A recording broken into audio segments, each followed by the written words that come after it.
ជំរាបសួរសួស្តីបងប្អូនអ្នកនាងនេះខ្ញុំមកបង្ហាញបងប្អូនអ្នកនាងពីរបៀបធ្វើនំស្រួយមួយបែបដែលយើងប្រើដោយម្សៅមីលាយល្ងហើយលាយទឹកអីតិចតួចមកគឺបំពង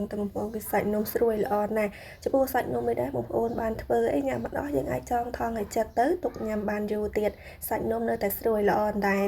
ចំណែកវិធីធ្វើនេះវិញគឺខ្ញុំមកលាយទឹកត្រជាក់ធម្មតាហ្នឹង80មីលីលីត្រស្ករស30ក្រាមអំបិលមួយចុងល្ព្រាកាហ្វេខ្ញុំកូរគ្រឿងផ្នែកទឹកពី3មុខហ្នឹងឲ្យវាចូលសព្វគ្នាសិនឲ្យស្ករសអំបិលហ្នឹងវារៀងរលាយសព្វមកបន្តិចទៅបានខ្ញុំយកម្សៅមកលាយ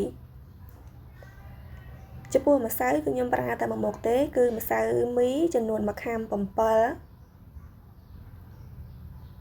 ប្រេងឆា10ក្រាម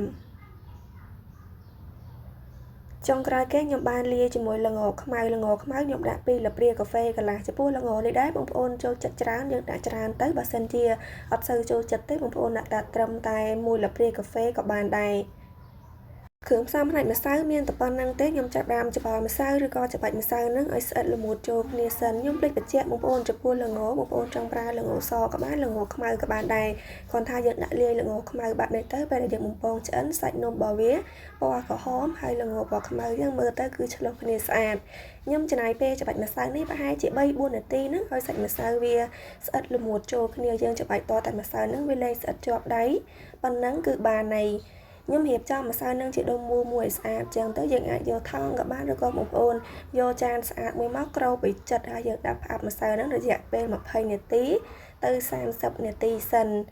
បន្ទាប់ពីបាន20នាទីទៅ30នាទីមកខ្ញុំដកចាននឹងចេញមកវិញហើយយើងយកម្សៅមួយដុំនឹងមកសកត់ឲ្យវាស្ដើងដើម្បីយើងកាត់ធ្វើម៉ូតនំ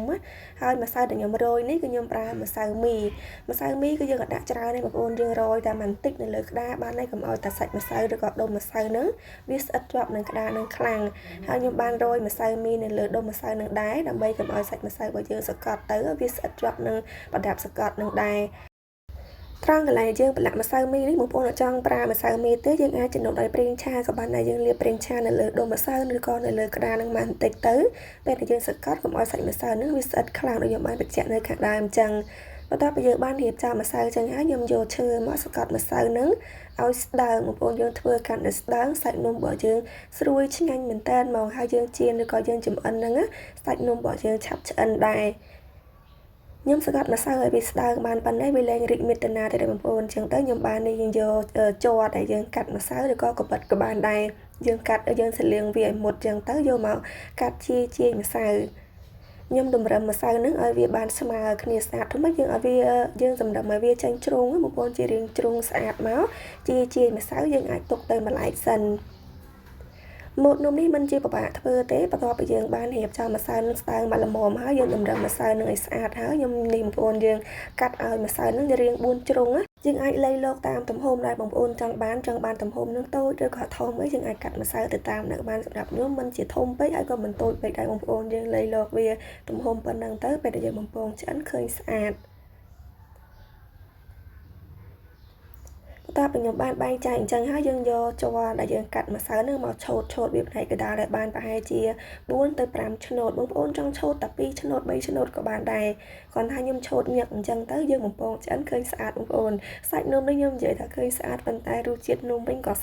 ឆ្ងាញ់ដែរបងប្អូនសាច់នំគឺយើងញ៉ាំទៅបែបរៀងស្រួយឈ្ងុយបងប្អូននៅសល់ម្សៅមីច្រើនអីចឹងអត់ដឹងធ្វើនំអីឆ្ងាញ់អាចសាកធ្វើនំបែបស្រួយអញ្ចឹងបានគឺញ៉ាំឆ្ងាញ់ខ្លាំងបងប្អូនយើងញ៉ាំទៅបែបឈ្ងុយល្ងហើយសាច់នំរបស់យើងបំពងឆ្អិនទៅគឺឈ្ងុយដែរអញ្ចឹងរសជាតិរបស់វាអត់សូវផ្អែមខ្លាំងទេយើងញ៉ាំបែបយើងផ្អែមឡំឈ្ងុយហ្នឹងគឺញ៉ាំជក់មាត់ណាស់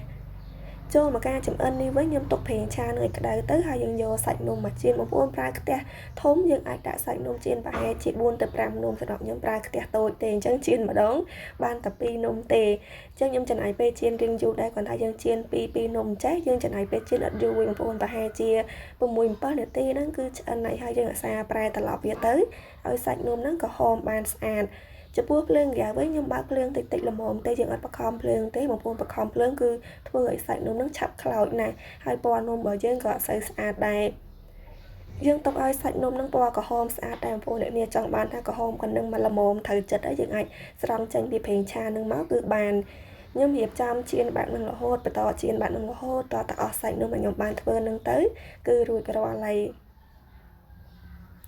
សម្រាប់នំនេះដែរបងប្អូនជៀនឲ្យថ្មីថ្មីអញ្ចឹងយើងញ៉ាំបាននៅថ្មីថ្មីអូយគឺថាស្រួយឈ្ងុយហ្មងខ្ញុំនិយាយតែបងប្អូនប៉ុន្តែសាច់នំហ្នឹងយើងបានជៀនថ្មីថ្មីញ៉ាំថ្មីថ្មីអញ្ចឹងគឺស្រួយឆ្ងាញ់មែនតើបងប្អូនសាកធ្វើទៅគឺដឹងឲ្យសាច់នំគឺស្រួយឈ្ងុយហ្មងហើយរសជាតិនំអត់សូវផ្អែមខ្លាំងទេ